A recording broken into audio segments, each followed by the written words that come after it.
from Clare County Council, who's going to talk about the very exciting NSH Friendly Town project. And delighted to be joined by Ruth from Centre of Excellence in Universal Design, a long-standing collaborative and a good relationship with the CUD.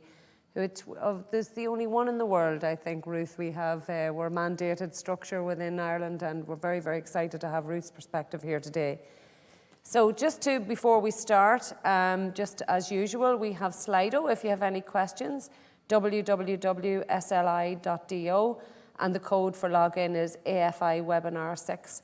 As always, on social media, on Twitter, you can hashtag Age Friendly Webinar, Aging in Place, or any of those, and follow us as @AgeFriendlyIRL. We have a jam-packed agenda this morning, very, very exciting in the context of technical design and how we actually develop our public realm and our built environment for older people. And I'm really, really delighted that we were able to secure Minister Darragh O'Brien this morning to give our welcome address. Minister for Housing, and I suppose with the Housing for All action plan that's in place, there's an ambitious programme, a massive programme of work available in the context of housing. But we know that housing is relative to the public realm, and where you live impacts on how you live. So the welcome address this morning we're really, really grateful for. Could you please welcome Minister Darragh O'Brien. Dave Galair, as Minister for Housing, Local Government and Heritage, I'm really delighted to have been asked to give this opening address at today's Age Friendly Ireland International Webinar. It's my absolute pleasure to work closely and to be affiliated with the Irish Age Friendly programme. And as you'll all know, it's my department which hosts the Age Friendly Shared Service. As someone who helped to negotiate the programme for government, I know how important it is that we commit to developing an age-friendly Ireland, and I can honestly say to you it's something that I've very much advocated for. Of particular importance to me is the need for older people to be able to live in appropriate housing with access to health and social care services, which not only improves health, but also ensures that older people maintain independence, can stay close to their families, and really importantly, actively participate in their own communities. As well as that, the infrastructure being developed in Ireland must be able to accommodate our ageing population so that older people in our community, right now and in the years to come, will be able to access outdoor spaces and buildings with ease. The work of the Age Friendly programme and broader local government in developing age-friendly outdoor spaces and buildings is critical to the development of sustainable communities. It's imperative that we have clean and pleasant public spaces, sufficient public seating, well-maintained pavements, pedestrian crossings, and good street lighting. These are things which benefit every member of our community, but which really are so critical to ensuring that older people are included and able to participate to the fullest extent in their communities. I'm aware of the stellar work taking place under local age-friendly programmes in each local authority area to develop age-friendly towns, outdoor recreational spaces, accessible streetscapes, age-friendly public seating and car parking spaces. It's very gratifying to hear about these developments across the country and to know that older people's voices, rightly so, are being heard and their issues are being given the priority that they deserve. In my own county of Fingal, the Age Friendly programme has been conscientious about improving access to outdoor spaces and buildings with initiatives such as trio bikes, outdoor gym equipment, public realm enhancements, age-friendly housing and plans for pedestrian and cycleways. And I want to see this everywhere all across the country, and it's happening. The Age Friendly Shared Service is involved at national level in developing guidance resources for age-friendly libraries, age-friendly planning, age-friendly homes and other work on age-friendly train stations and airports. Combined, all of these resources set out a guiding framework to steer the development of our communities as they become more age-friendly. We're really fortunate to have the expertise here in Ireland and the knowledge base over a decade on how to become and how to be more age-friendly. All that's left for me to say is that I really hope you enjoy today's webinar. Under the umbrella of the World Health Organization, it's really gratifying that Ireland can play such a leading role in the global age-friendly movement. Gurramila Mahagwib Galer.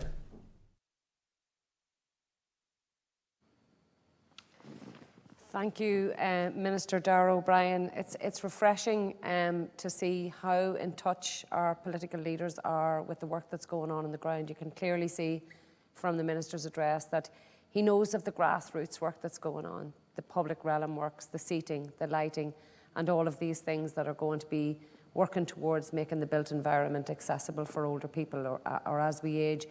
I think it's important as well to note that not only the Minister is aware of what's going on and what has been done over the last decade, but is working himself and his officials are working so closely with the Age Friendly Ireland and indeed listening to that authentic voice of older people in terms of how we progress the continuum of care in housing as we progress through housing for all.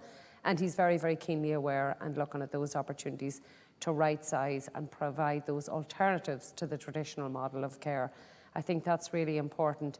And I suppose in the context of Fingal, it's been one of the really front-runner counties, and the Minister is also very, very aware of the progressive work that has taken place in Fingal. So we thank Minister O'Brien for his contribution today and his ongoing collaborative work with the Age Friendly Ireland Shared Service, which, as he says, his department hosts.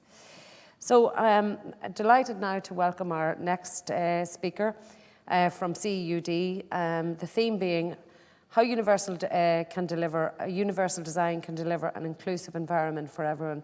Ruth is an architect by profession and the Senior Built Environment Design Advisor in the Centre of Excellence in Universal Design. So the CUD in Ireland, affiliated with the National Disability Authority, is a mandated structure which deliver, I suppose, the principles and the guidance documents in terms of universal design. And what exactly is that? And I think that's really important in terms of what we find out today, how we can build our stock and our infrastructure to be designed or to be accessible for everybody, not just specific cohorts of the population. So it's obviously quite fluid, the relationship that Age Friendly Ireland have with CUD, and working collaboratively over the last number of years on all of those different initiatives that we're going to see showcased today. So we're delighted to have Ruth here today, and particularly for the Q&A session. So welcome, Ruth.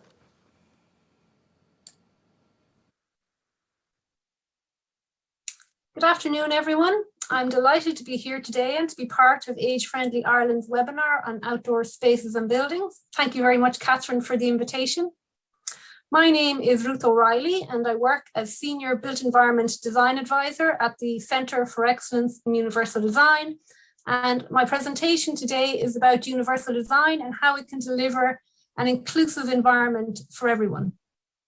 Before I start my presentation, I just want to say that if there's anyone who for one reason or another can't see the slides, I will be describing any important images that I refer to in the presentation.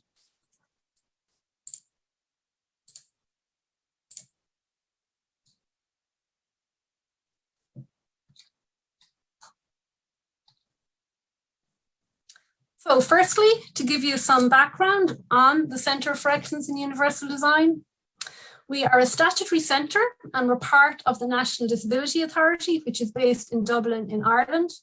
And we work to promote universal design across three main areas. So that's built environment, products and services, and information and communication technology, or ICT. In our work, we always highlight that in order to achieve a truly inclusive environment, universal design needs to be implemented across all of these three areas.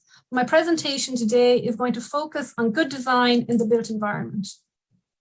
So I'm going to start by talking about the why of universal design, why it's needed and why it's important. I'll explain what it is, and I'll give you some examples of good practice in the built environment. And I'm also going to show you some resources that we have developed to support putting universal design into practice, some in collaboration with Age Friendly Ireland. So why is universal design needed? A simple answer is poor design. Design we see that excludes people and that's not easy for everyone to access, understand and use. And in the built environment, we know that that can have a huge impact on someone's everyday life and well-being. It can impact on where you can go, including access to education, employment and social connections. So at the heart of universal design is people, design that works well for people, recognizing that everyone is different and we need to design for a wide range of user needs and preferences. And a universal design approach comes from the point of view that good design works well for everyone. So people are diverse. Some people are left-handed, some right-handed. People vary in their age, size, abilities, in gender, culture, financially, and socially. And we know that in particular, illness or disability, whether it's temporary or permanent, can also affect characteristics such as a person's mobility, their dexterity, strength, and stamina. It can affect the senses, such as sight, hearing, speech, or touch, and also knowledge, understanding, memory, or sense of direction. So that brings me to the definition of universal design. It's the design and composition of an environment so that it can be accessed, understood, and used to the greatest extent possible, and that's by all people, regardless of their age, size, ability, or disability. And then the definition, you will see there, it refers to the greatest extent possible. So that's about continuous improvement. And in our work in the centre, we talk about how good design can extend the range of users of an environment. I think it's obvious that being age-friendly is key to universal design. And we have worked closely with Age Friendly Ireland on a number of projects and initiatives, which I'll refer to later on in my presentation. So this slide highlights some key drivers for universal design. So first of all, I want to emphasize that it's not just a nice to have. Universal design is part of policy and legislation in Ireland, including our Disability Act 2005, the UN Convention on the Rights of Persons with Disabilities, which has been ratified by Ireland, and in policies such as the Housing Options for Our Ageing Population policy statement. And if a building or place is designed for everyone from the outset, it can take away the need for retrofitting, which we know can be expensive and wasteful. So we want to firmly position universal design at the center of being sustainable. Thirdly, universal design makes good business sense. We know that over 1 billion people worldwide have some form of disability, and we know that the number of older people in Western countries in particular is steadily increasing. So for designers, if we don't design for diversity, that could lead to a large potential loss of market for our clients.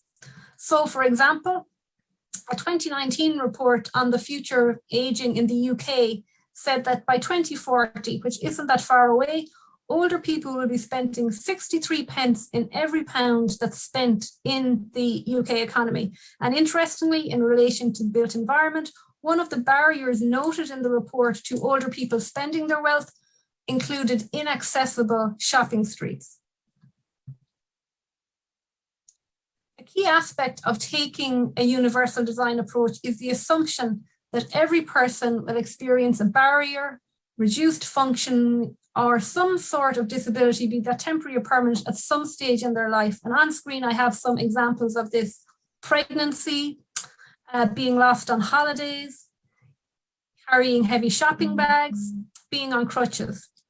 And this assumption is important because we need to have a mindset that universal design, it's for everyone. We're not designing for older people separately or as an add-on. Our outdoor spaces and buildings need to be designed for everyone as an integrated part of that design.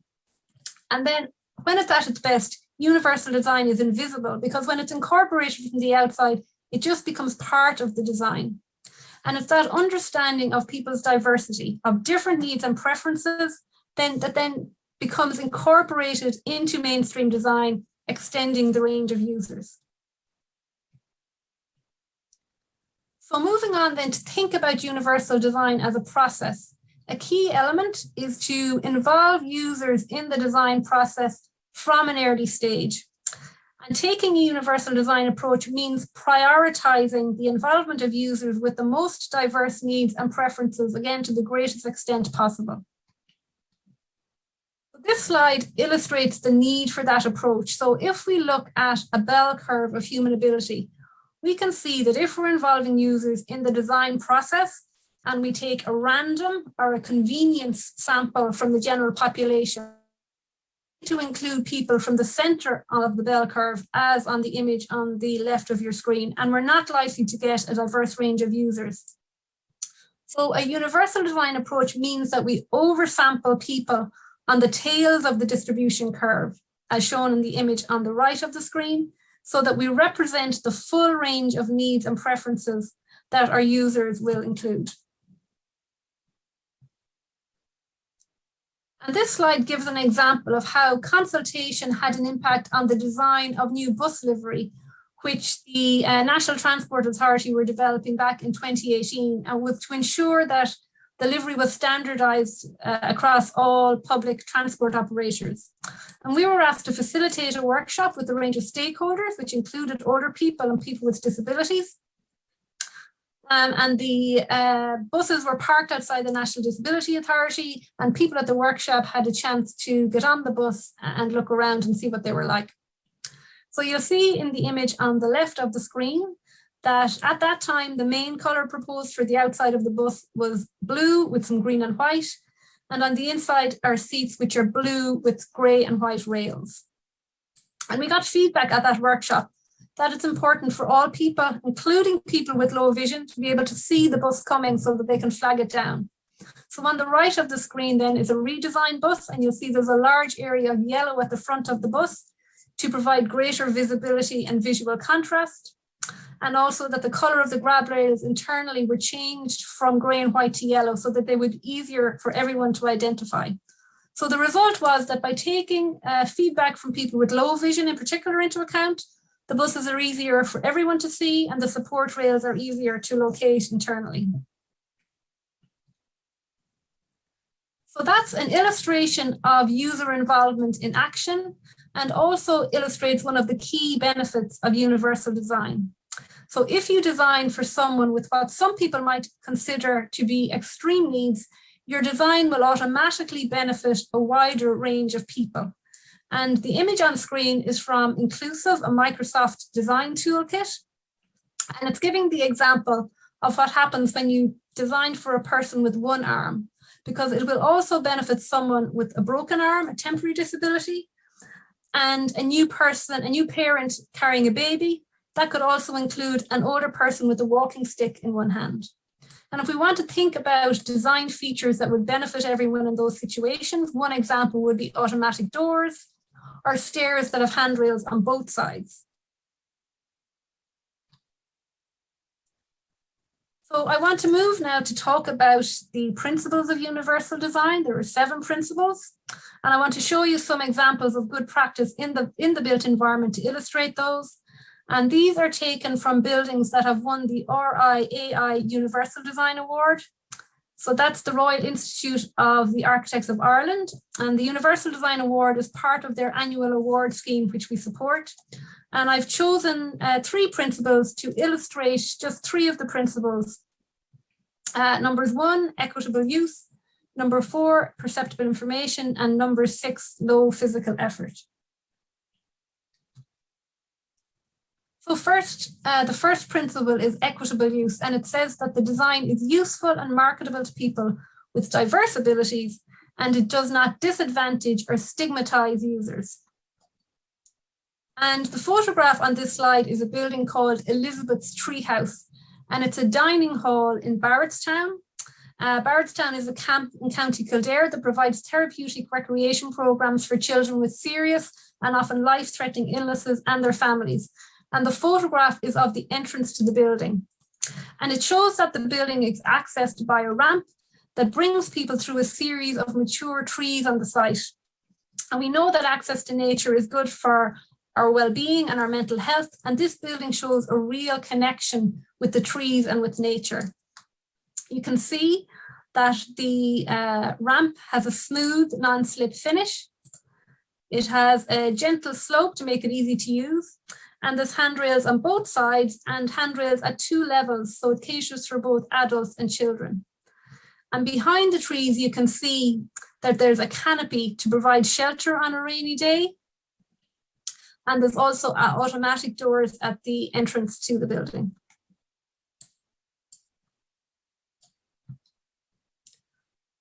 The Next principle I want to talk about is number 4, it's perceptible information. And it says that the design communicates necessary information effectively to the user, regardless of ambient conditions or the user's sensory abilities. And this photograph is taken from the Central Bank of Ireland. I think it's a good example of the effective use of visual contrast. So this image is of a destination control lift. So that's a smart lift where you choose the floor you want to go to before you enter the floor. And you can see that there is good visual contrast between the pale floor and the dark walls, which clearly identifies the edges of the space. And you can also see that the position of the lift controls are highlighted with this white panel, which incorporates signage showing the floor of the building that you're on. So visual contrast is very important for people with low vision, but it's very clear in this that using visual contrast makes this design easier because it's easier for everyone to find the lift controls because of that use of the panel with the visual contrast. Next is principle 6, low physical effort, that the design can be used efficiently and comfortably and with a minimum of fatigue. So this photograph is of a footpath leading to the entrance of the new National Rehabilitation Hospital in Dublin. And you can see that the path is wide, it's level and smooth, and it leads directly to the building, so it helps with wayfinding. But sometimes when we're designing footpaths or walking routes, we forget the distance can also be a barrier for some people. So providing seating where someone can take a rest is very important. So for example, an older person with reduced stamina might be able to walk for a longer time if they know that there's a place to rest along the way.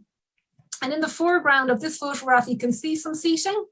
And when talking about age-friendly seating, we look for seats with good support, back support and armrests to support people to sit down and stand up. And seating should also be set back from the edge of the path, as it is in this case, so that it doesn't cause an obstruction on the footpath. It still allows for easy movement along the route. And this photograph also shows that the hard surface beside the seating is extended. And that means that someone in a wheelchair can sit down beside someone on the seat. So that might be to have a conversation or so that they can enjoy the same view. And obviously that space can also be used for parking a child's buggy or a scooter, again, meaning that the circulation space can be kept free of obstruction. And I think that good footpath design is really critical when we think about the design of outdoor spaces. And that was really highlighted during the pandemic with social distancing. I know myself, I found myself having to be vigilant all the time, sometimes having to stand out on the road to avoid people on footpaths which were just too narrow. But then halfway through the pandemic, my local park was totally transformed when the footpaths were resurfaced and they were widened by our county council. And it meant that you could really enjoy a walk and relax because the space on the footpath meant that everyone had space to pass comfortably. So now I just want to move on and show you some of our guidance resources on universal design in the built environment. And they're all available for free download from our website, which is universaldesign.ie. So this is an image of our Building for Everyone series, which is a series of 10 booklets that provide good practice in universal design, starting with the external environment and moving through different aspects of the built environment. In 2015, the Centre developed universal design guidelines for homes in Ireland. So housing is obviously a really critical area in relation to design that supports people to age at home for as long as possible. And also related to that work are guidelines for dementia-friendly dwellings for people with dementia, their families and carers. On this slide, I wanted to highlight our links with Age Friendly Ireland's work. So on the left of the screen is Age Friendly Ireland's publication, which is called 10 Universal Design Features to Include in a Lifetime Adaptable and Age-Friendly Home. So for example, one of those features is that an age-friendly home is easy to approach and enter. And our guidelines give technical detail on how you would achieve that in the design of a house or an apartment.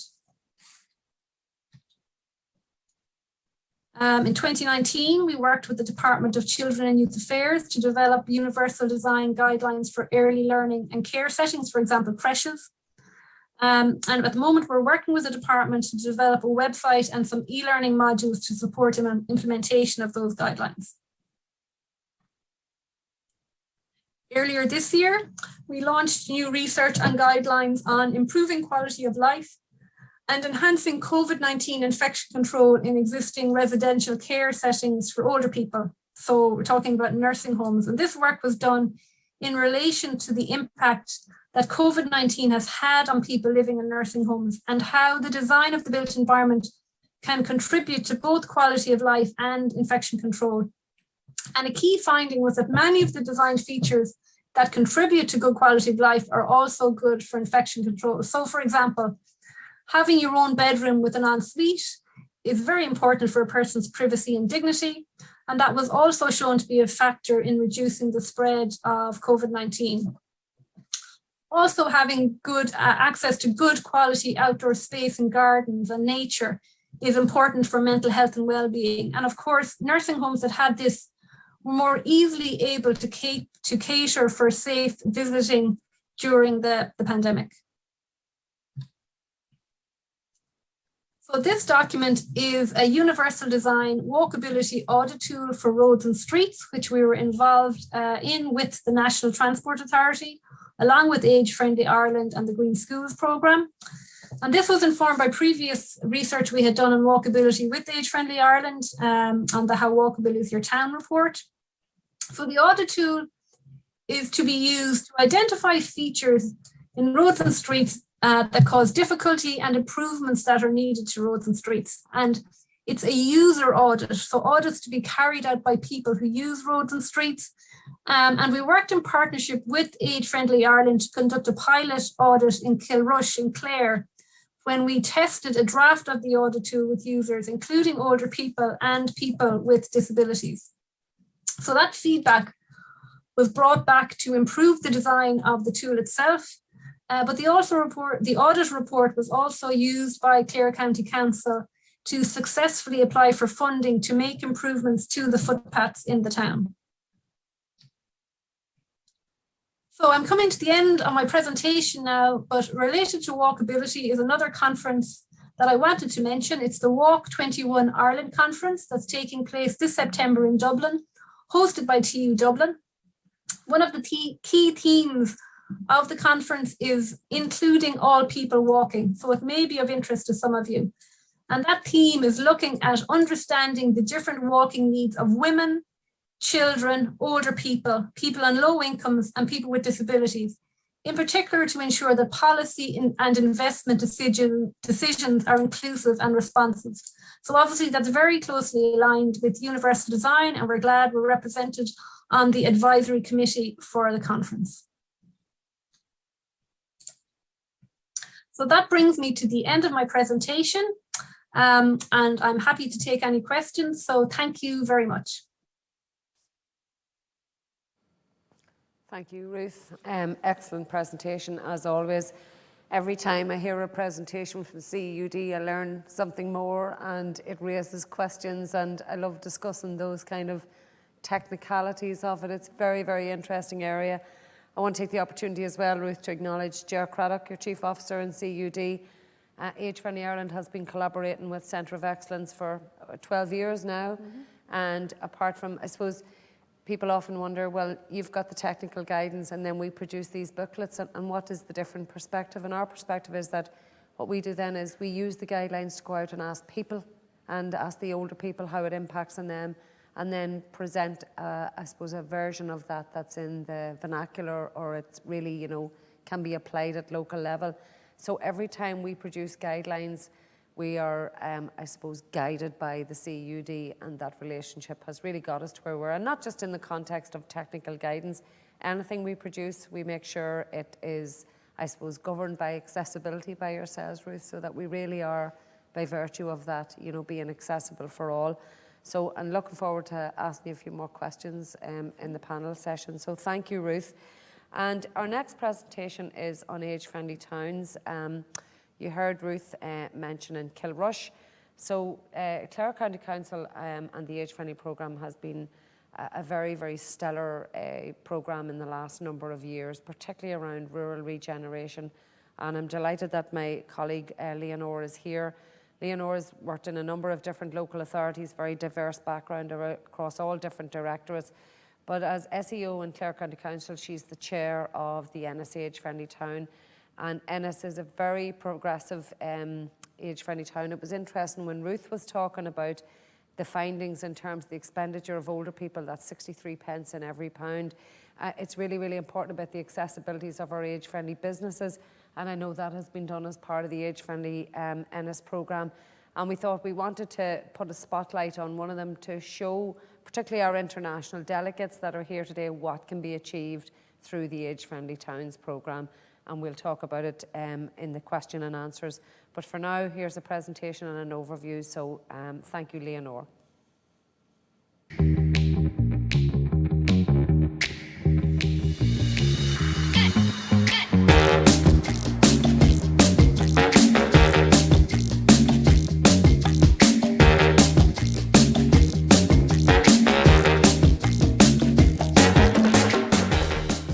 My name is Catherine McGuigan and I'm the Chief Officer of Age Friendly Ireland. An age friendly town is a town that responds to the needs of older people in the community. It is a town where older people are actively involved in social, economic and cultural life. An age friendly town has a built environment that is safe, accessible and walkable for people of all ages. Age friendly towns have been developed all over Ireland, and to date in the shared service we have over 60 age-friendly towns at various stages of implementation across the 31 local authority-led age-friendly programme areas. This multi-sectoral programme is led by local government and involves health services, education providers, An Garda Síochána, transport companies and local businesses and wider civic society. The partners work together with older people in the community to transform where they live to benefit both older people and the wider generations. The main objectives of the Ennis Age Friendly Town are to make Ennis a great place in which to age and grow old, improve the overall accessibility of the town's public realm, and engage older adults in shaping and enhancing their communities for the benefit of everyone. Clare is part of the World Health Organisation's global network for age-friendly communities. And the Clare Age Friendly programme, which is chaired by the Chief Executive of Clare County Council, is part of the national network of Age Friendly in Ireland. There are 118,000 people living in Clare, and about 25% of that population is over the age of 55. And that figure is growing from 25% to about 31% by 2031. And that shows the need to have our age-friendly strategy across the county. Collaboration is key to achieving positive outcomes, and the Clare Age Friendly Alliance is an organisation comprising various agencies like Clare County Council, the Gardaí and the HSE, the Limerick and Clare Education and Training Board, carers organisations, Bus Connects and various organisations like that. And I suppose the whole purpose of having that strategy is to make Clare a place where people want to live and to visit. Equally, I suppose it's important that when we're designing for older people, we're actually designing for all aspects of society. Clare Older People's Council are the voice of older people for County Clare. And the strategy that they have prepared with the various organisations include things like a walkability audit, helping businesses to introduce age-friendly initiatives, transport solutions and all of that kind of things. But one of the high-level parts of that strategy is to develop a network of age-friendly towns across County Clare. And the first town that has become age-friendly as a result of the largest population of people over 55 living in Ennis is Ennis itself.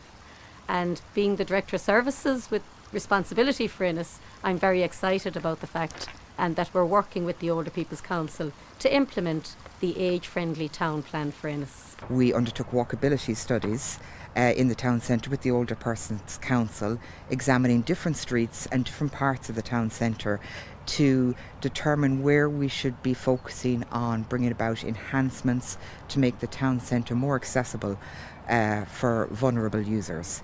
And I suppose in this regard, this team then developed into a team that we decided could engage with us on an ongoing basis together with other statutory authorities around developing an age-friendly town. So we would have invited members of statutory agencies such as An Garda Síochána, who would be involved in their community policing unit, the HSE, obviously the local authority representatives, the Older Persons Council, the Chamber of Commerce. And I suppose what we decided to do was come up with a plan of actions, and those actions would be assigned to lead agencies and persons within those agencies to progress, and that we would regularly review and evolve our actions to ensure that I suppose we were maximising funding available to ensure that it was targeted, and B, that we were striving to achieve our overall aims of continuous improvement of Ennis from an age-friendly perspective. It is clear that the percentage of Clare's population aged 55 years and over will continue to increase over time, and therefore we must be ready to face the challenges that such an eventuality will bring to society. The age-friendly town plan is underpinned by an approach where the agencies involved have worked together with the Clare Older People's Council at local level. Agencies have become much more progressive and inclusive in their consultation with the public when developing plans. The walkability audit that was done around Ennis had representation groups of older participants and wheelchair users to highlight the issues in our public spaces that were preventing them from accessing the town fully. Their work was informed and current public realm developments which are adhering to universal access design and principles. The installation of dedicated age-friendly parking spaces at various locations which provide parking for older people. These are convenient parking spaces near the heart of our town. This increases accessibility and uses of public and other essential services for those with reduced mobility and walking speed. Age-friendly parking supports older people of reduced mobility to get around and lead fuller lives. The provision of public seating with backs and arm supports, which have been placed on Purnell Street, the market, are child-friendly, wheelchair-friendly seating overlooking Ballyalla Lake. We hope this will provide people with not only a suitable resting place but opportunities to chat and socialise with each other. If you design for the young, you exclude the old. But if you design for the old, you include everyone. If you follow that simple rule, many more people will be able to stay living in their communities and maintain and enhance the quality of their lives as they grow old. On behalf of my colleagues in Ennis Municipal District, I want to acknowledge the efforts of the Ennis Age-Friendly Town team who are working together to ensure they meet the challenges that lie ahead in a positive way to regular audit of the action plan. As an engineer working in the town, it started from our perspective. We were aware that the progression with Karen Fennessy and in the age-friendly office and the council in terms of developing an age-friendly town. But our initial intervention was we had funding for accessibility works in the town and other footpath work in the town. And it was our view we had an older audit of the town in terms of what was needed to be done. We, in conversation with Karen, we came up with the proposal for the walkability audit, and we felt that there was a group of people with exceptional knowledge of the town who use the town very frequently, and more particularly could give us the particular view of what is necessary to do first. So we arranged with Karen, and walkability audit was done in, I think it was around January 2019, and that was undertaken with members of the Older Persons Council, and they then reached out to different groups of people with accessibility concerns around the town. So they had people who required wheelchairs or more ambulant circumstances. We also had people with vision impairment, and they also reached out to the Alzheimer's Society in terms of people with dementia concerns. So That was also facilitated by the age-friendly section of the council, and it would have had one of the engineers or technicians from the county, from the town, the Ennis-Municipal District, should I say, on board as well. So we were getting, as it was being explained to us as we went around, we could identify what are the cures or the possible alterations to be made. So there was an immediate interaction in the process, which we found invaluable. And we've used that process, or the persons that were involved in the walkability audit initially have been re-engaged a number of times since in other projects, so as that we can get their inputs as we progress through our design process. In terms of moving the plan forward or formulating the plan, I suppose what we looked at was what planned works were being undertaken by the various agencies, and could we examine those works to see if there were additional interventions that could be undertaken to enhance the town from an accessibility perspective. And I suppose we listened to feedback from community organisations, from groups working with dementia organisations and Alzheimer's associations and the Older Persons Council in terms of what their needs were and how could we develop and meet those needs within each of our individual organisations. From there we looked at developing a town plan where we would have listed out key actions for each one of the agencies, who would be taking the lead, what kind of timeframes and timescales through which we felt that various measures might be implementable. Ennis is a medieval town. It's a really attractive town for people to come and live and to spend time in. But the fact that it is a medieval town introduces many challenges for us in terms of accessibility in particular, because of the narrow streets and footpaths. A walkability was carried out by the Older People's Council along with various other people who had visual impairment, wheelchair users and many others like that, who worked with ourselves in terms of doing that walkability audit to identify what are the challenges for people moving about the town. And the findings of that have been hugely informative for us in terms of developing our plans for the town centre.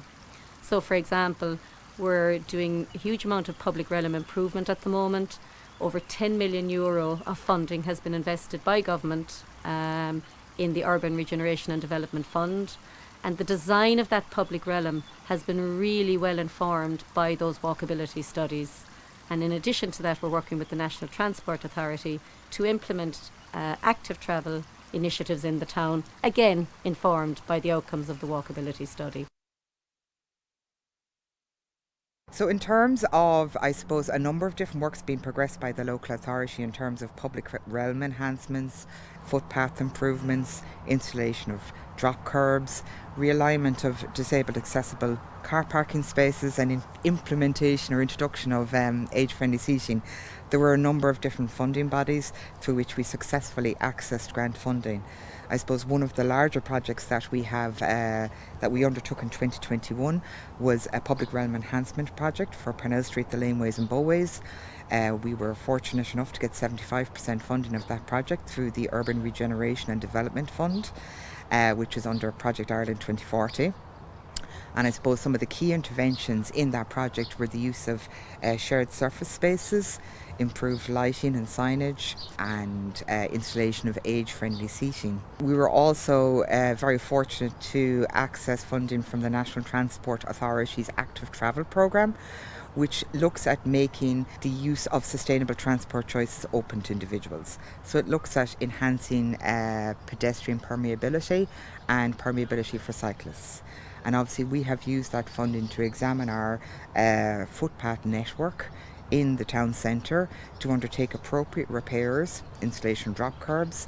We have also installed pedestrian crossings at key crossing points. And I suppose that programme of works will continue. This is a multi-annual funding mechanism, and we have proposals for extensive works throughout the town and periphery of Venice to include the installation of more additional public realm age-friendly seating. I'm privileged to work in the town of Ennis. It's a great place to live and to work. And in recent years, the local authority within Ennis have improved the infrastructure within the town, lighting, footpaths and accessibility, which makes it even more age-friendly than it was. And I'd regard it as a safe friendly, pleasant place to be. And I'd encourage people to come to the town and experience it. And for people that when they come to the town, they'll notice a purple flag hanging in the town.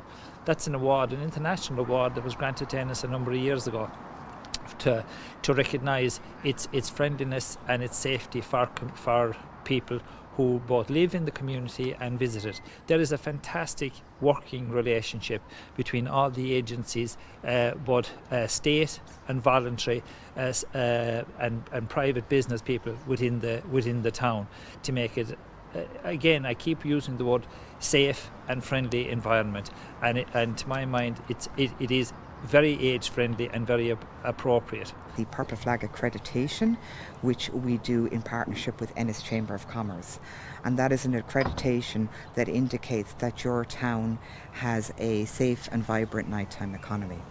So part of that would involve, again, stakeholders such as An Garda Síochána, the Chamber of Commerce, councillors, municipal district staff, and again, it's another walkability study, but it's done at night time. And it examines things like, are lighting levels sufficient? Is signage sufficient? Is it safe?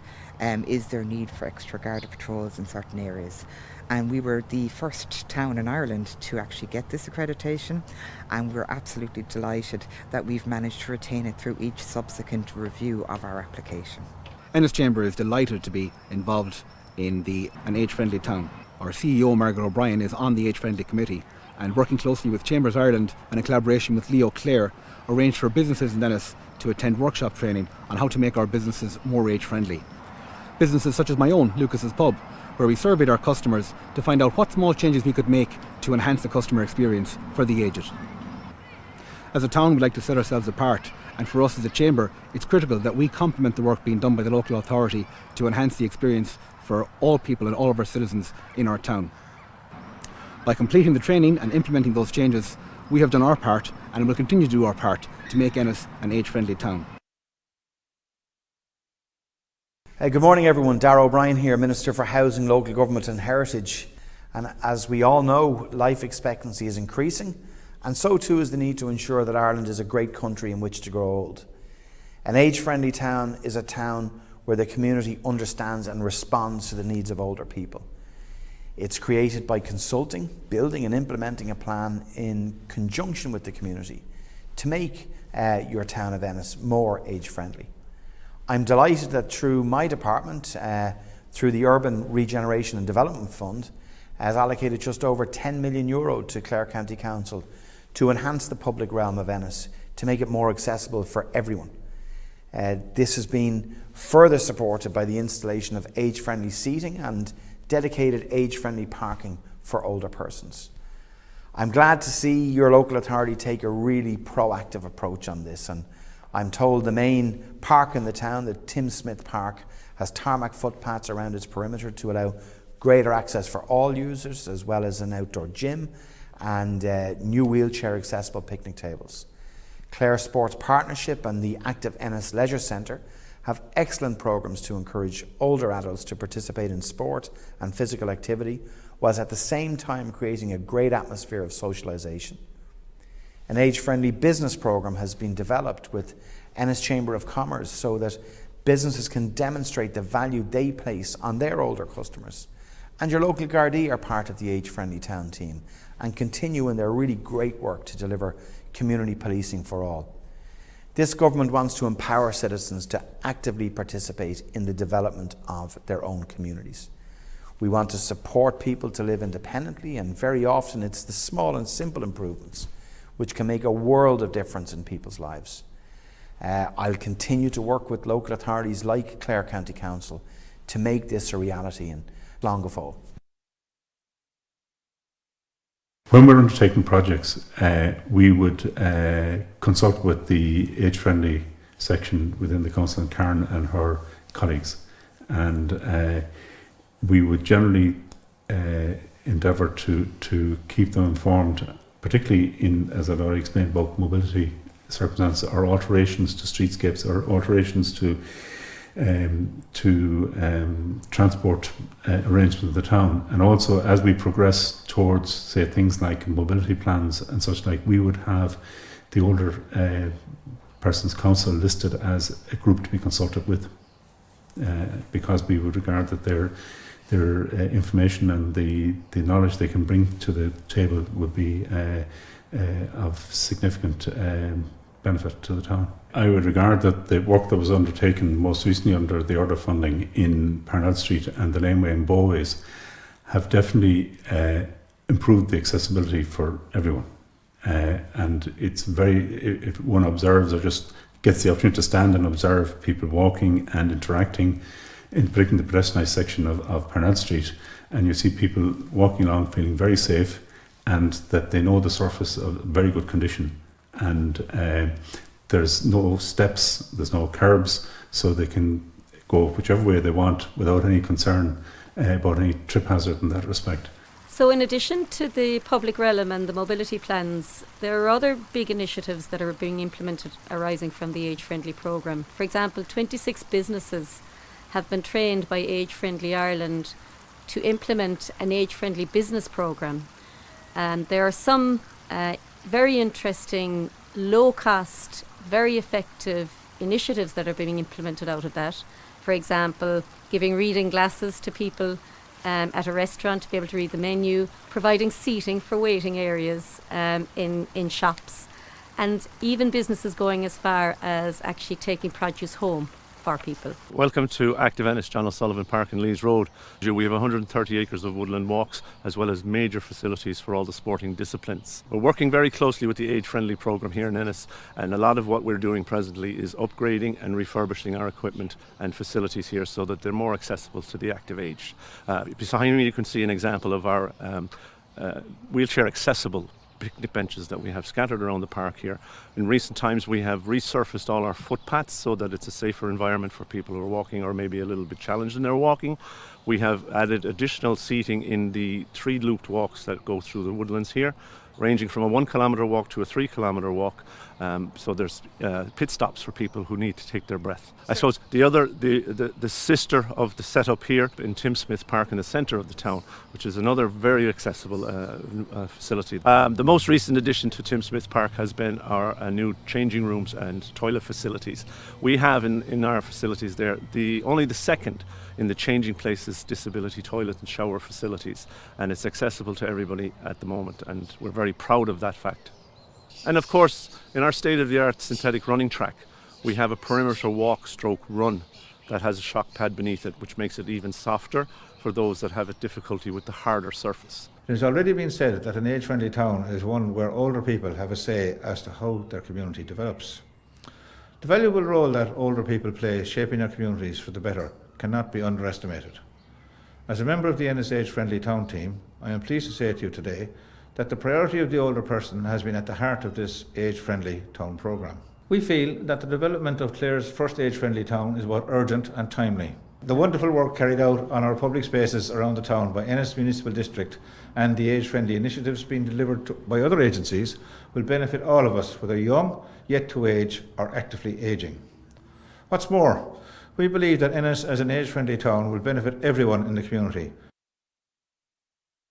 My name is PJ Ryan. I'm the President Mayor of Clare.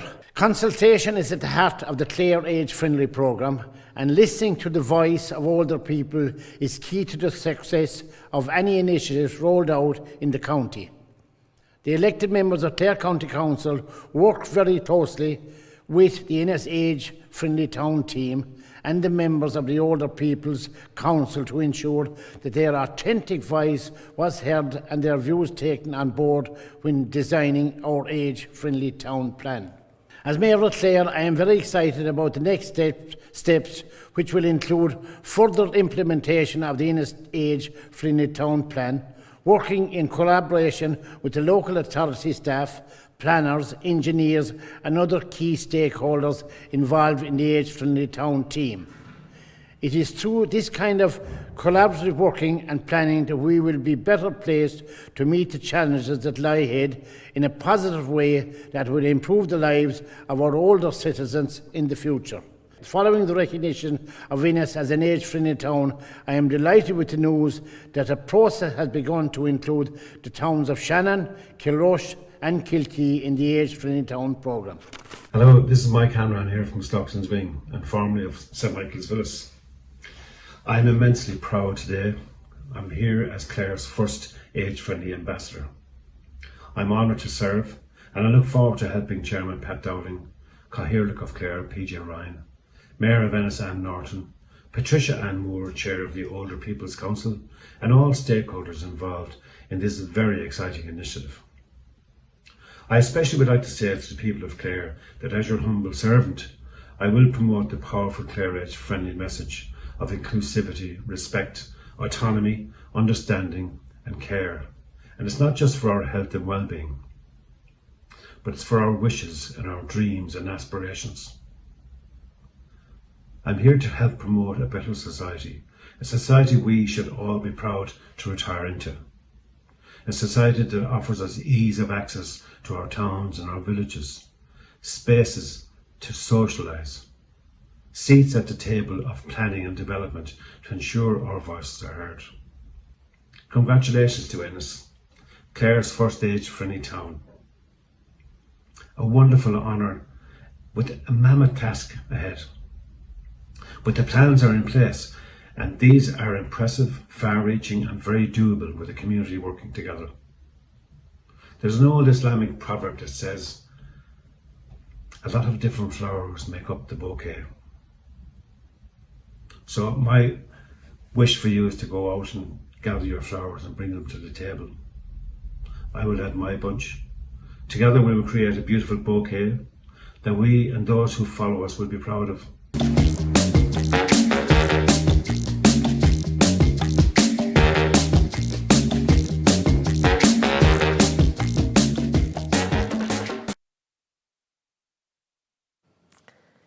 What a wonderful video. It's such a diverse way to encapsulate all the work and the themes and I suppose the critical success factors: partnership, collaboration, investment, the voice of older people. But it's just a lovely aura and a sense of achievement coming through from everybody who participated in that video. So well done, Leonore, and all at Clare County Council and the Age Friendly programme. And I'm really looking forward to our questions and answer session. So our last contribution today is from our colleague, Mairead Cranley. Mairead is the Regional Programme Manager for Age Friendly Ireland in the North. And I suppose prior to that was a very active Age Friendly Programme Manager in the context of Donegal County Council. So as part of a regional remit now, she leads out with her colleague, Mcdonald, on the delivery of the Housing and Public Realm training and what that involves and I suppose what are the benefits of that and how that training is enabling our technical staff in particular and our practitioners to deliver age-friendly outputs in the built environment for older people. So really looking forward to hearing this presentation from Mairead and then engaging in the questions and answer session. Welcome, Mairead.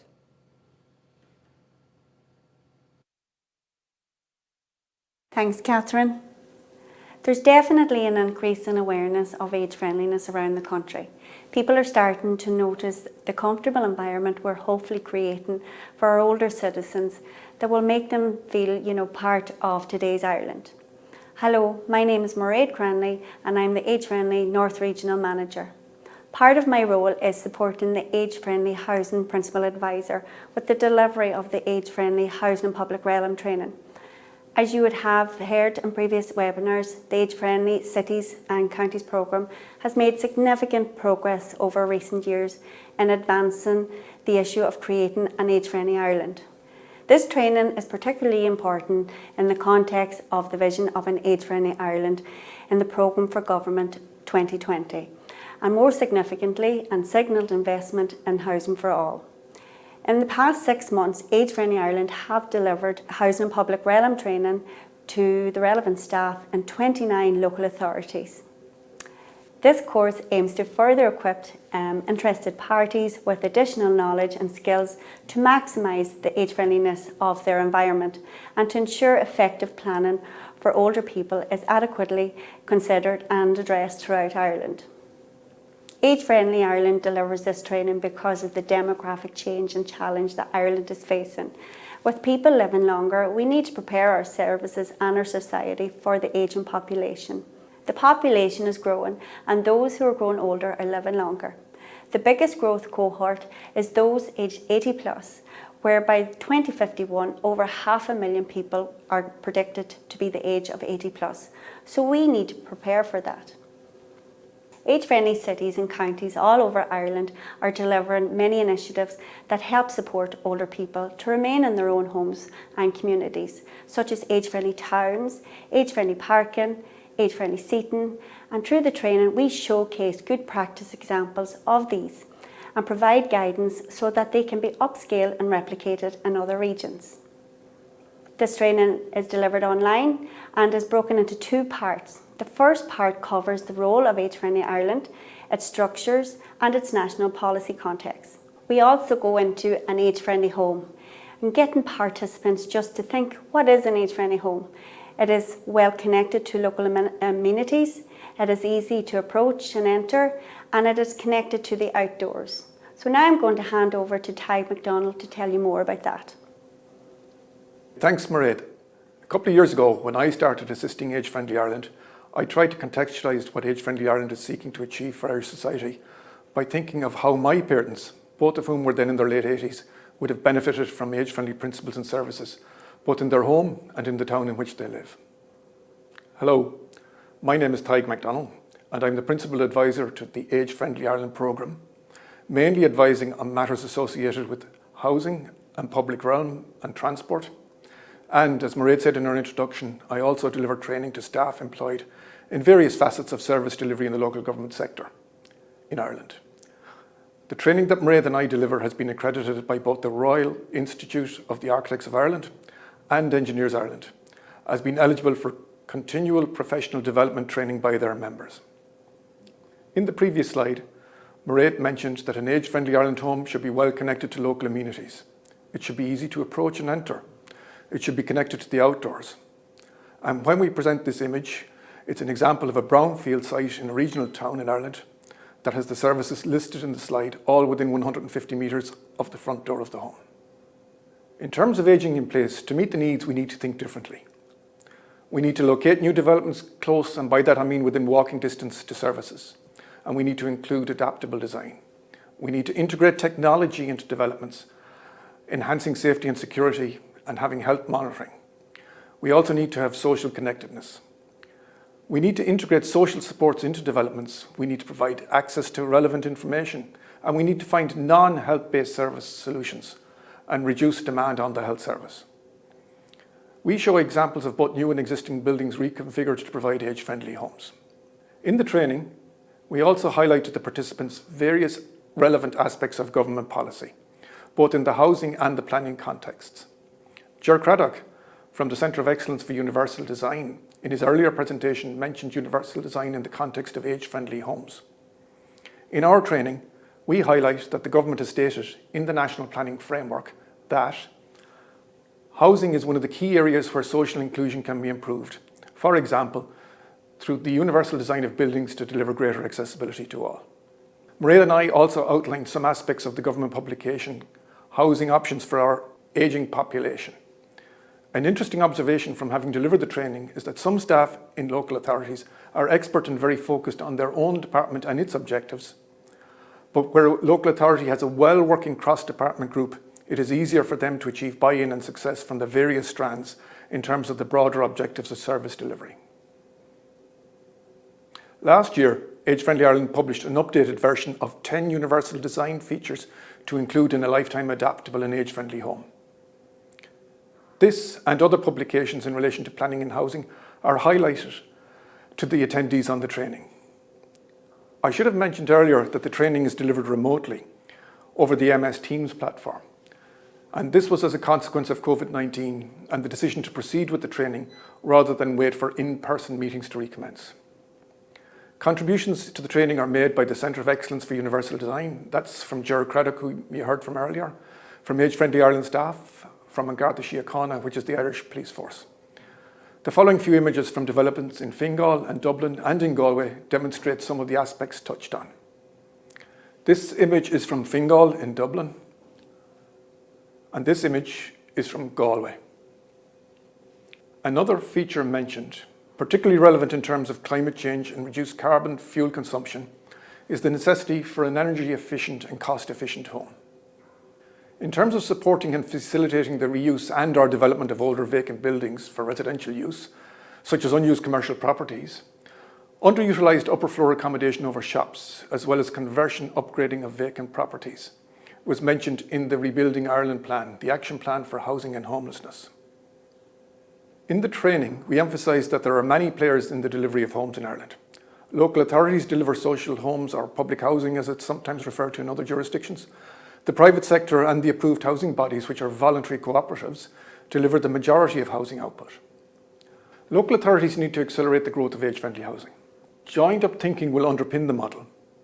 The question is, why do we build and then adapt? We need age-friendly alliances and interdepartmental groups thinking as to what the long-term use of the housing is.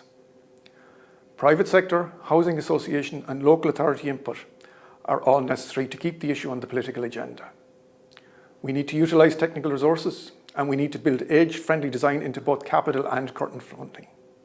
In the training, Mairead and I also talk about assistive technology to support ageing in place. And we highlight that there is quite a range of equipment and IT support available to support older people in the home. For example, fall detectors or motion detectors, personal alarms can be used, remote monitoring, and we can predictively prevent emergency situations. Big button telephones are a simple example, and telehealth and telecare has become more important in terms of COVID. Thanks, Tig. In part 2 of the training, we look at the design elements of being age-friendly in the public realm. A statement we would use from Glenn Miller is, when you design for the young, you exclude the old. But when you design for the old, you include everyone. So by being age-friendly in the public realm, we are creating greater accessibility of streets, public spaces and buildings. We're creating a safe, comfortable environment for all ages and all abilities, generating footfall and greater participation of older people in the towns and villages. When designing our parks and green areas, we remind participants that not all spaces need to be green. Older people like to feel safe and comfortable when they go out. Age-friendly seating guidance is available for when installing public seating. We want the planners to ask themselves, are the seats they're installing age-friendly? Are there sides on the seats to enable an older person to independently get themselves in and out of the seat? Some staff who are not familiar with roads and traffic may not know that the legislation in Ireland requires road authorities to consider the needs of all users. So here we're talking of goods vehicles making deliveries, buses, private cars, cyclists, and most importantly, from our perspective, pedestrians. You all know that pedestrians are not the same. We get participants to think about pedestrians that they're designing for. They are people of all ages and all abilities. Part of being age-friendly means promoting active ageing by making sure our towns are easy to get around and that it's easy to access services and facilities that they contain. Through the training, we showcase walkability studies that were carried out in Ireland. For the walkability studies, all pedestrians and walks of life are invited to walk the streets and basically assess them. In the training, these studies has helped educate the planners, the architects and the people designing our towns the importance of walking the streets with the older people and basically listening to them and finding out what barriers they face when they come out. So throughout the walkability study, each of the World Health Organization 8 domains are considered and a report then is collated. There are so many benefits for an older person to be able to exercise. A lot of the walkability audit reports that have been carried out secured funding opportunities to make improvements to footpaths, install age-friendly seating, parking and other outdoor amenities for older people to enjoy. With these improvements, we are enhancing the lives of older people and they gain their independence by living in a walkable community so they can get up, get dressed and get out exercising. Many people find it difficult to move. 35% of men and 42% of women aged 70 plus have mobility difficulty. These figures again show our participants why we need to develop age-friendly outdoor spaces and environments. And now I'll hand you back to Tig again. Changing tack. In Ireland, the Design Manual for Urban Roads and Streets is a mandatory manual. It's not a design standard, but it does impose on the designer a philosophy to subscribe to. Various images, such as this one of a widened footpath and well-placed street furniture, and parking bays and loading bays, are presented as examples of best practice. Mairead mentioned earlier the issue of pedestrians and decreased mobility as we age. In terms of pedestrian crossings, the issue is one of timing. Older people need between 20 and 35 seconds for a 7-metre wide carriageway crossing. So we have to provide resting locations sometimes. And local knowledge in terms of observation and consultation is critical. The design manual I referred to earlier also referred to and referenced courtesy and signalised crossings. And we bring all of these to the attention of those who attend the training. In terms of waste bins or rubbish bins, regular emptying is critical and they should be sited away from seating. There shouldn't be too many openings and not too many are needed. We have here two examples, one of a well-located and one of a poorly sited bin. Signs are critical. We need to meet minimum design standards, and the Centre for Excellence in Universal Design published a document in 2015. We should have map and finger post signs so that people can find their way around, but having said that, we need to minimise the number of poles. We need not to have too many signs, and we need to remove or relocate sandwich board signs. In Ireland, the official language is Irish, so on signs we have two scripts, in Irish and in English, so the height and size of lettering is critical. There's also one thing to be aware of in terms of dementia awareness, that people sometimes get confused, need clarity in their signs. In terms of bus stops, ideally they should be sheltered with some seating. You should leave adequate space for wheelchair users to park. Ideally, there's passive supervision and a clear line of sight to improve safety. And in terms of planning, provide space for the bus to pull in particular with respect to new developments. In terms of age-friendly seating, this image shows a seat with an armrest for leverage. And we have another example from Cashel in County Tipperary. Here's an image from the design manual for urban roads and streets from Clonakilty in County Cork.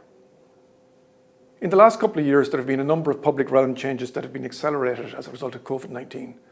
There has been pedestrianisation of some streets, additional cycleways have been provided, outdoor dining in Ireland in the months of November and February when you wouldn't traditionally have seen it. Mairead mentioned earlier the Canadian urban planner Glenn Miller, who said, "When you design for the young, you exclude the old, but when you design for the old, you include everyone." I think the pedestrianisation of streets for the young in this instance benefits everyone. We're going to show you a video now. It's from Sergeant Kelvin Courtney of the Garda Síochána, and it's about crime prevention through environmental design.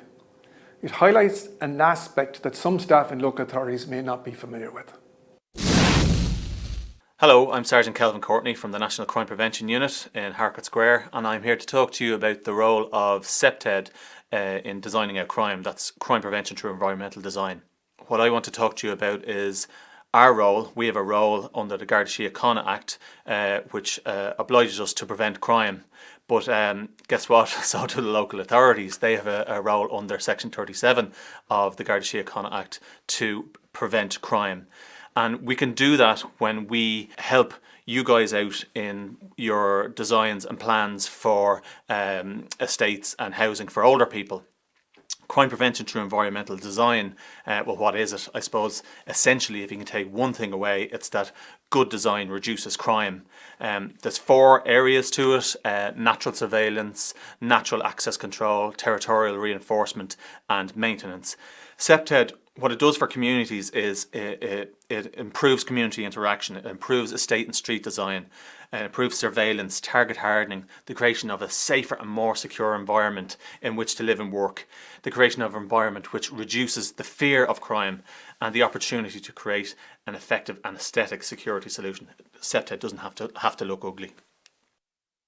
Now, through the training, we raise awareness that older people have some different needs. We ask participants to link in with their local age-friendly programmes, older persons councils.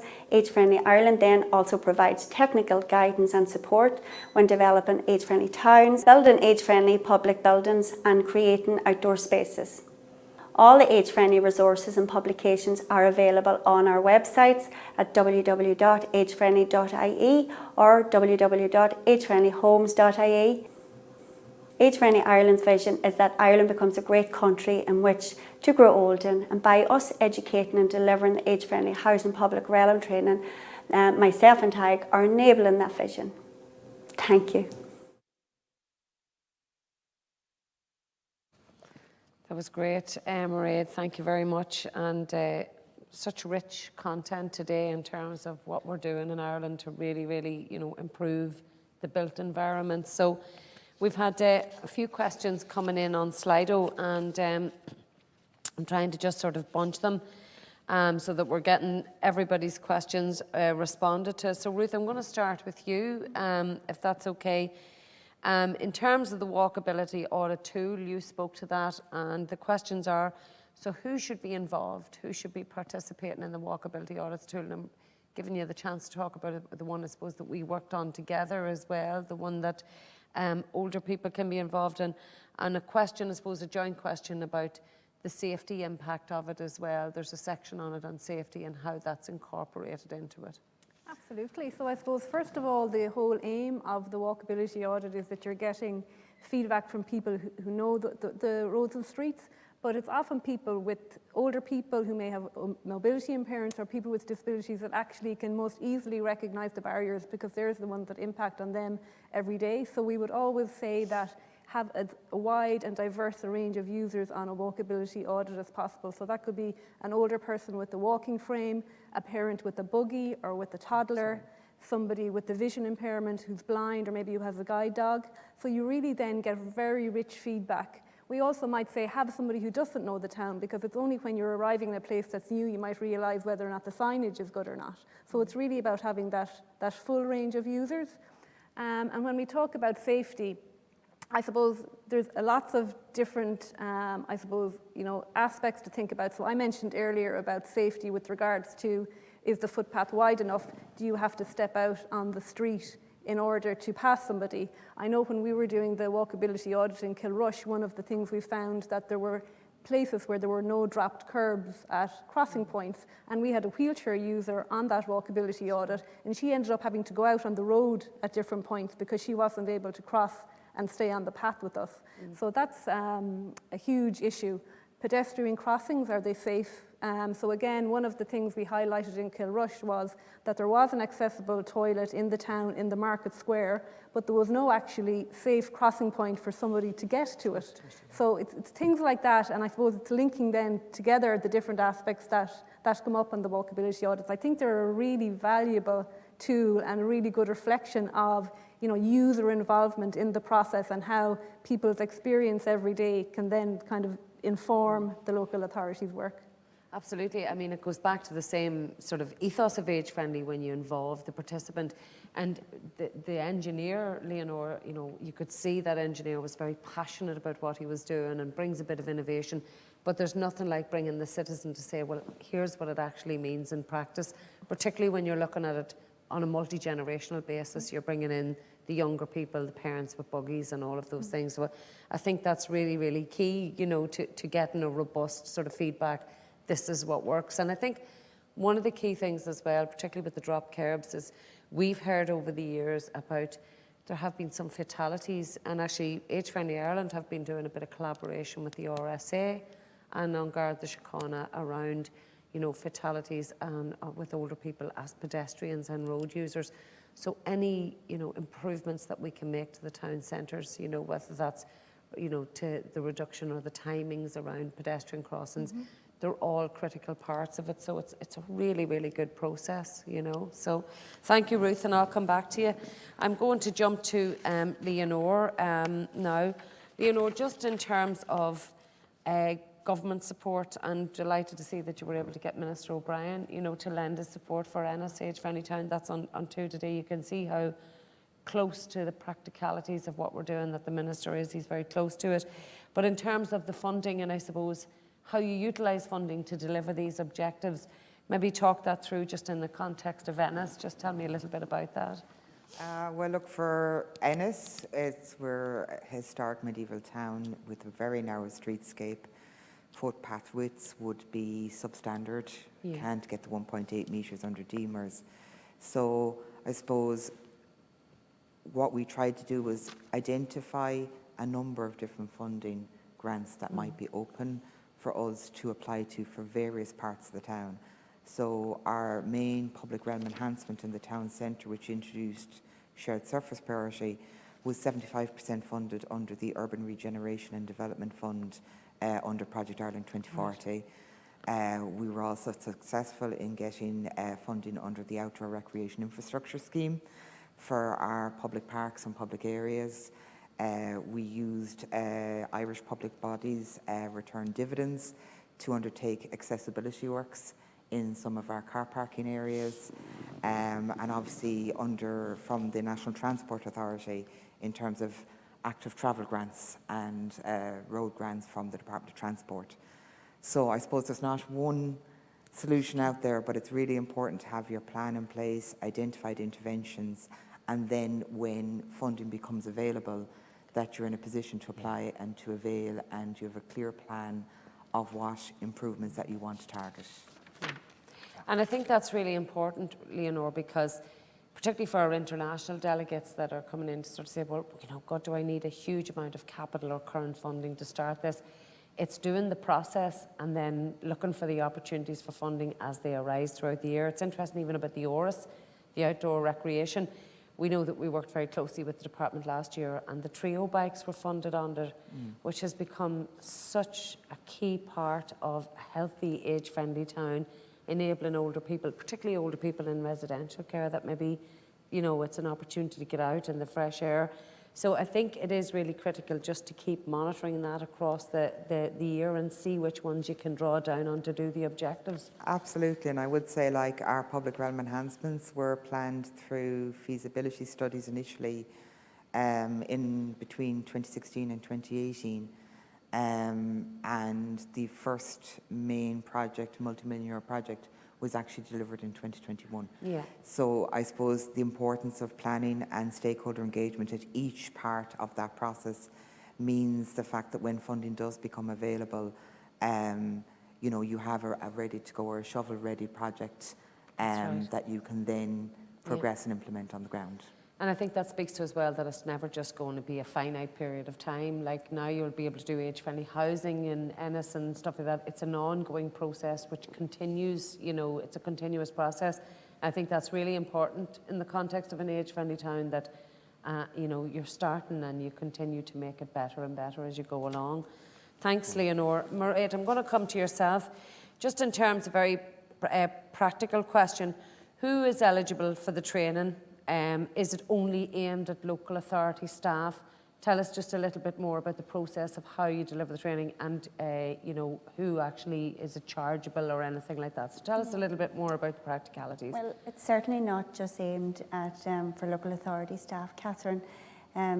Yes, the training supports Programme for Government's vision of an age-friendly Ireland, and our focus in the last 6 months has been local authorities, where we've trained over 750 staff within the local authorities. But the training now has reached CPD accreditation, so it has created a huge interest from the private sector.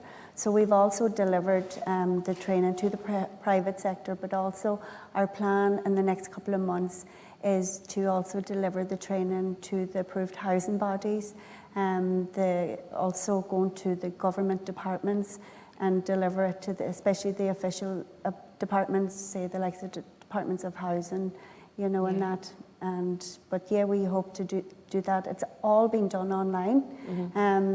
It's been a challenge because of COVID, but the interest has been huge and very welcomed, and attendance has been great. I think the material is so rich as well, and part of the learnings from COVID is that we can actually deliver training like this remotely. It doesn't have to be face to face.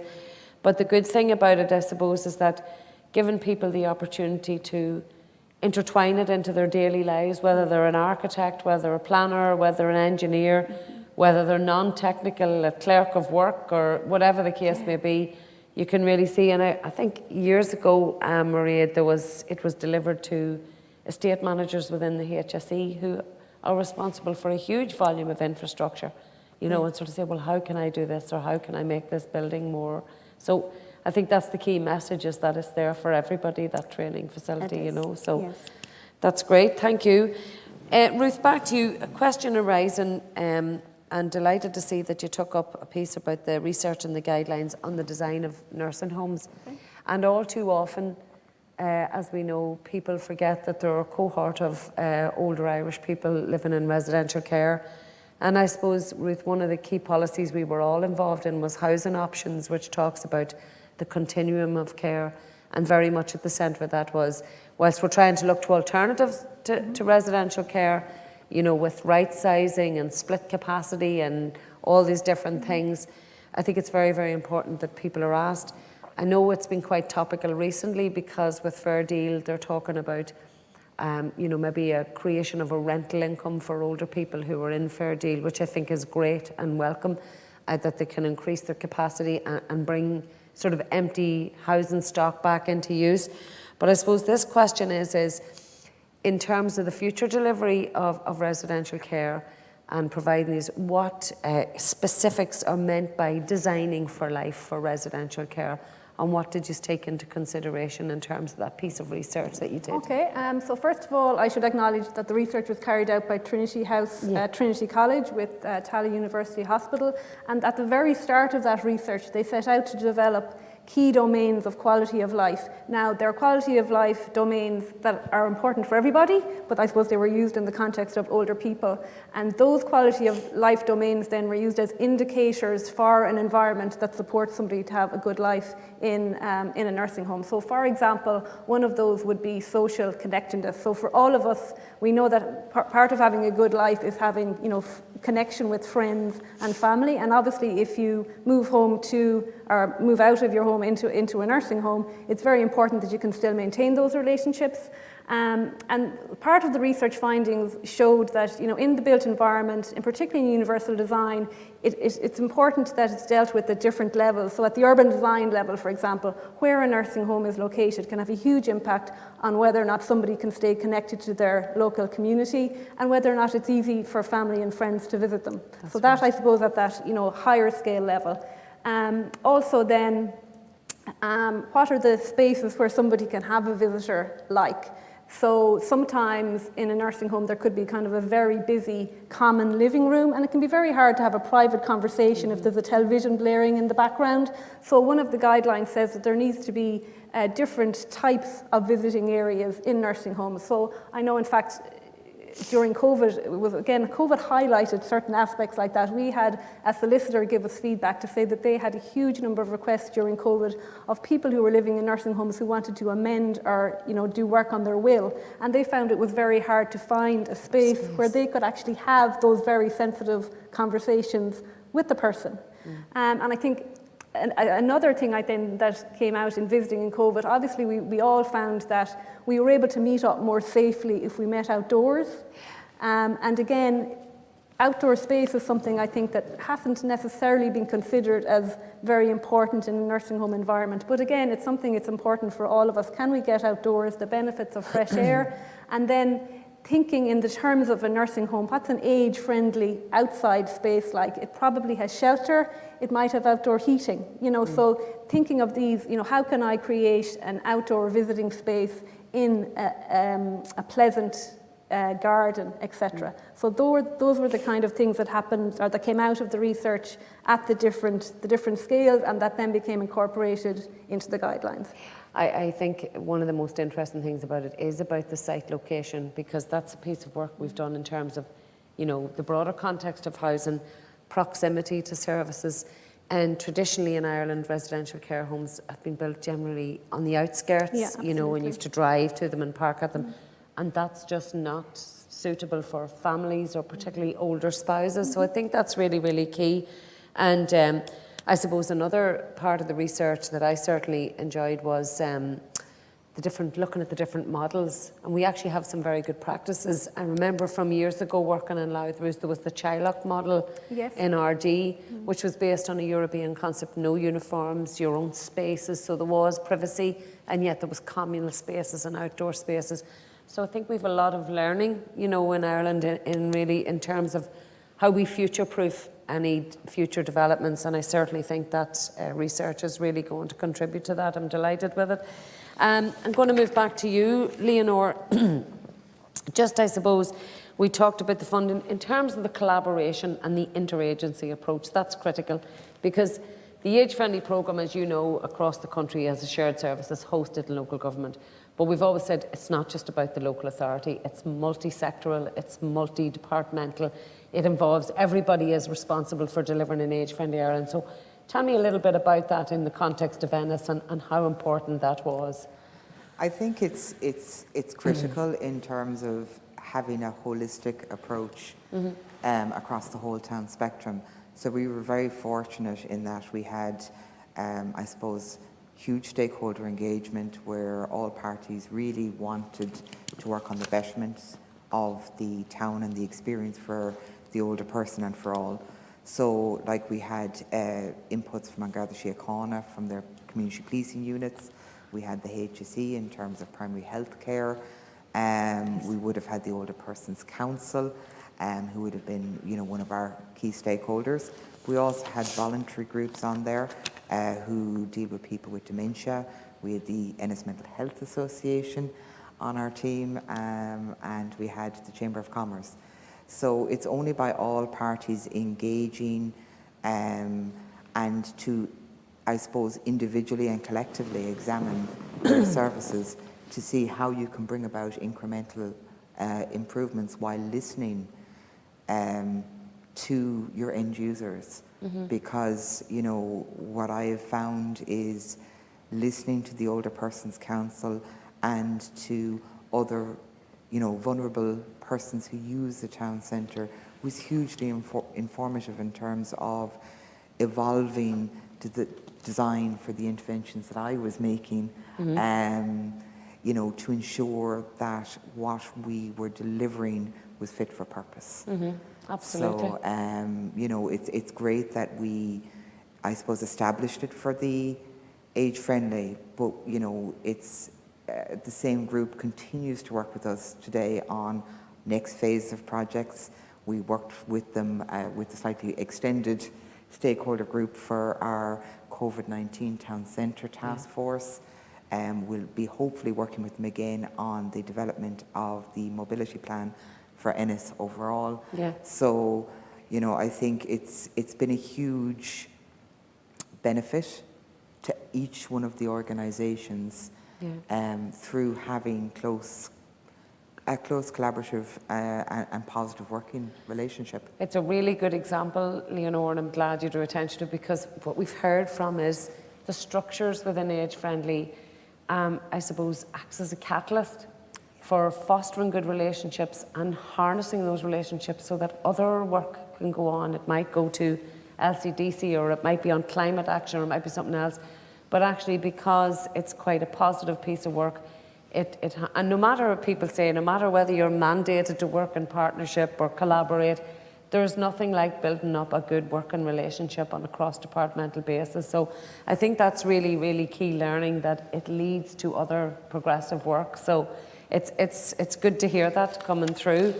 Maria, I'm going back to yourself, just in terms of I suppose, and part of it Leonore has touched on, but when you go back to walkability studies and the application of it, and just even in your capacity as a regional manager and facilitating them as well, how do we sustain age-friendly towns? I remember one time we had a convention in Donegal and they did a walkability audit. So, when you put in the practices in place and make changes, and we talked about continuous work, how do we sustain these age? We've 55 in Ireland, I think, at the minute. So how do we progress this work and build and ensure that we don't just leave it and move on? Well, it's basically down to keeping age-friendly on the agenda and on everybody's programme at local level as well as national level.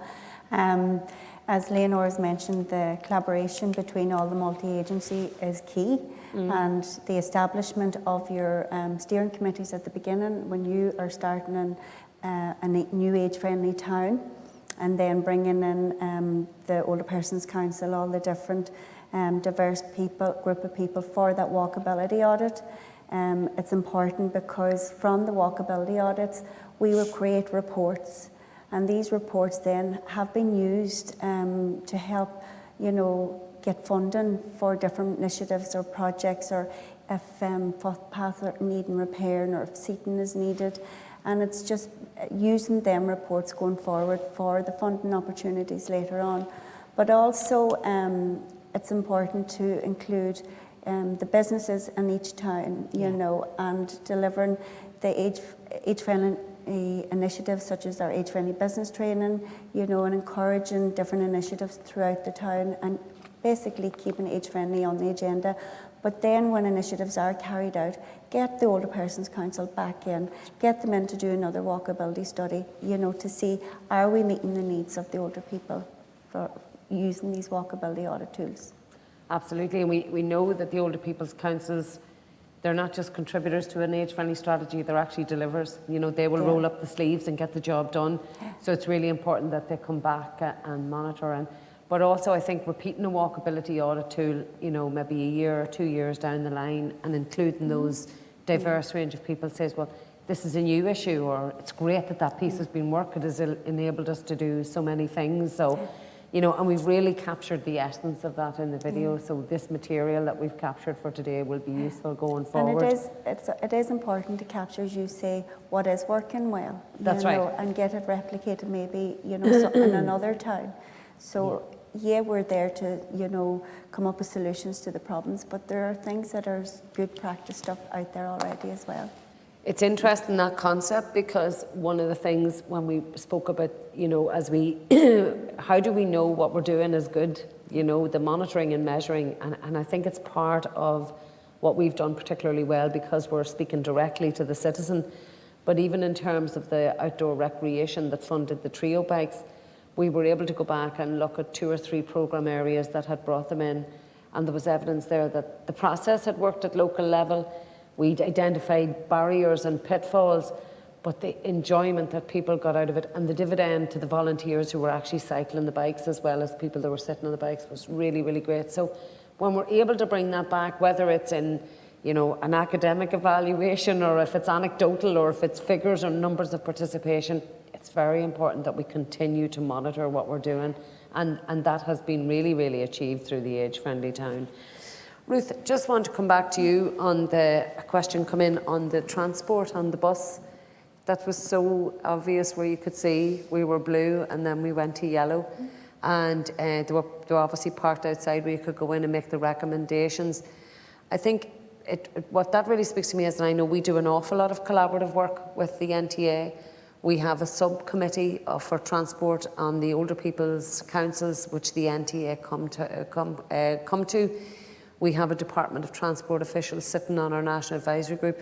We just find that there's a huge appetite within government and statutory bodies to learn from us and tell us what it is we're doing better. Is that your sense of it, or are there other practical examples, you know, that you can sort of share with us? Like that was a really good example of, you know, this was an intervention, this is the way it looked in July, this is how we improved it, and I can certainly see the difference, you know. Yeah, I think having that user engagement, it can have such an impact. I've got a little bit of a blank mind, Catherine, in relation to coming up with another good example, but I really think, first of all, if you get in early, you can save, you know, so much time, and if you can really, you know, get at the heart of the issues early, and you can make those decisions at, we'll say, maybe the higher scale, which means that the decisions, as you go into the detail, become much easier. So I really think doing that collaboration and doing it early, starting really early, important. Is just vital. Yeah. And I think even though, I mean, without us going into the specifics, even the fact that, you know, every time we do a publication, we would go to CUD and say, can you even review this for accessibility, never mind what we're actually trying to talk about in the document. And I think that there's a huge amount of energy around the state agencies when they know about the work of CUD, that they can cross-reference it and look and see, are we doing it? But that we can engage, or that they can engage with yourselves. So whether it's very specific, here's the bus, have a look at it, but whether it's around schools, and I know you've done a lot of work with green schools and transport and all the others, I think it's really important that the agencies know that, I suppose, those guides are there, but most of those expertise are there to make sure that we are doing it in the right way. And I think it was mentioned earlier about, you know, the cost of retrofitting. If we do it right from the beginning at design, then we surely save quite a lot of investment later on in having to fix the problem, you know. absolutely. So that's really, really good. I suppose, Leonore, just back to yourself, and I'm conscious that we have a number of different countries come in and say, well, how do I do this in a town or a village? And what's next for County Clare? I mean, you've did, I think it was it Lahinch you mentioned earlier, or where was the... Kilrush. Kilrush it was. And now you have done Ennis. What's the plans for Clare? And I suppose just in terms of, you know, the future, how, you know, how we can scale it up. Yeah, look, we've been very fortunate through our age-friendly officer in Clare County Council that we would have started. The starting point I would recommend to anybody is actually to engage with your stakeholders and to use the walkability tool, because that identifies immediate interventions, you know, that can be developed over a period of time. I suppose from the County Clare perspective, the intent is that we would roll out the Age-Friendly Town programme. I think we're extremely happy with how it's progressed within Ennis, so we would like to replicate the structures and start delivering out within the towns of Kilrush and Kilkee. And, you know, in the longer term, extend towards all towns and villages in the county. For Ennis itself, we're again fortunate. We did have a very large-scale public realm enhancement phase 1 completed in 2021. We're commencing our second phase in August of this year, which should make the entire town centre universally accessible through the use of shared surface. But it is very incumbent on us to actually continue to measure and to evolve our interventions. So, you know, we would intend, following completion of those works, to return and conduct another walkability audit to identify perhaps where there is newer interventions required. But I suppose the one thing I would take is the real importance of involving groups in post-project evaluations. We did involve the same group who were involved in the original walkability study, and we asked them to assess our public realm enhancement from, I suppose there's various viewpoints because it was a diverse group of people, to understand how we needed to evolve the design for the second major project. And actually, arising from those inputs, we have changed slightly the colour palette that's going to be used in the roadway to make it more discernible for persons with dementia. So it's really important to keep going back, keep evaluating, being very open to evolving your own knowledge of what works and doesn't work as time goes on. So it goes back to our core principle from 2008, 2009, design and build. So you design it with people, build it. If it works, make it better. If it doesn't, knock it down and start again. And that's exactly the same thing. It's continuous improvement. And that's really, really great news, Leonore. Just, Mairead, I suppose the public realm and the housing training, you know, you showed so much there. We have age-friendly housing developments, we have public realm tone zones, we have seating, lighting, we have age-friendly airports emerging, hospitals, tourist destinations, libraries. What are we working towards? What is the training enabling us to do? I mean, it's obviously this vision of an age-friendly Ireland, but do you think this training is really, I suppose, cementing that and enabling that to happen? Oh, it is certainly, Catherine. It's about embedding the age-friendly principles into the people that are designing our towns and villages. The local authorities, a lot of them, and it's part of the new structures now, local level, where they have interdepartmental teams where it's cross-sectoral, and you have all the different sections from the local authorities, you know, sitting around the table where it's all age-friendly and that they're embedding it into their annual plans and into their annual budgets. As you say, it's easier to build into it from the beginning, and they're seeing that now, and it's through the training because interdepartmental teams are all attending the training as well. So it's definitely making changes everywhere. Yeah. Good, and working towards what we all want to achieve, which is the vision of the age-friendly Ireland.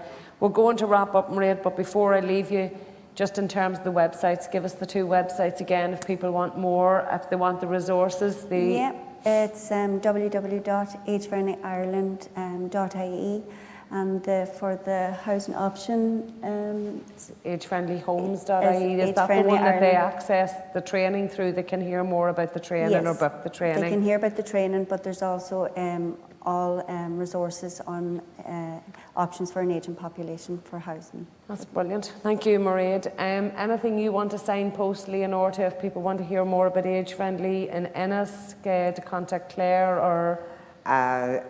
We are delighted with the outcomes.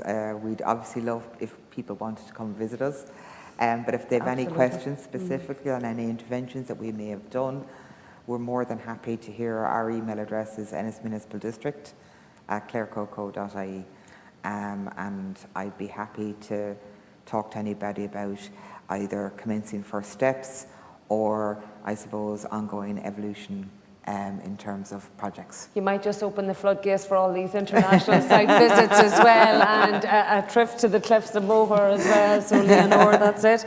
And Ruth, just lastly, the website for yourselves for additional information for people how to get in touch. Yeah, our website is www.universaldesign.ie, and all our resources are available to download from the website. And if anybody, even through our own website, you can access, I think there's links, links to both, so that we can share the information with each other. So that brings me to the end of the session. I thought it was a fantastic webinar, very, very interesting, and just so rich in terms of what's going on. I'd like to take the opportunity to thank Mairead, Leonore and Ruth for being here physically with us today. This website this webinar will obviously be available on our YouTube channel and up on our websites afterwards. But finally, I'd like to say thank you to Minister Darragh O'Brien for his participation today. As I said, very much in touch with the grassroots and what's going on at a practical and a pragmatic level. So thanks, Minister O'Brien. Of course, a webinar like this doesn't take place without the hidden work of all the team within Age Friendly Ireland. So thank you to everybody in the comms teams and the administration team, and our regional manager, Anne Rizzo, and head of comms, Sylvia, for all the work that they've done in pulling this webinar together. And thank you, everybody, for listening today.